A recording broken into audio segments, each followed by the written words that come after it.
coming to worship is a case of the can't help it.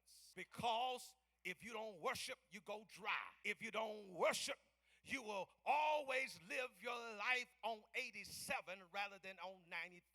Go to the gas station. Maybe I'll help you here. Unleaded versus Supreme. And here it is. Now watch this. Here it is. This is how good God is. Thank you, Holy Ghost. I had a conversation with a gas station one day, and I noticed that the unleaded runs out fast first. But if you're topping off with Supreme, you don't have to worry about anybody in the line.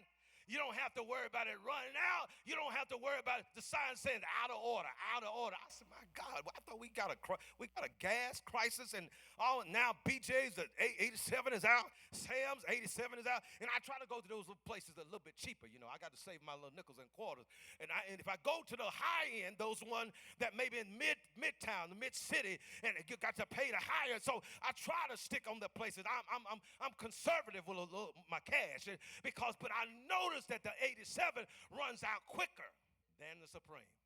And I want to tell you, when you worship God in spirit and truth, that's when you have decided to fill your life up with Supreme gas.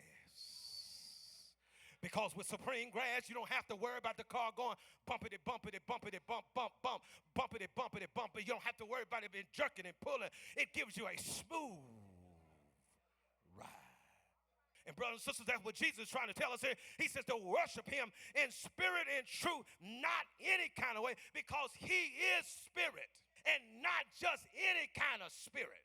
And in us is spirit. We are mind, body, soul, and spirit. And you got to connect with him, with what's in you.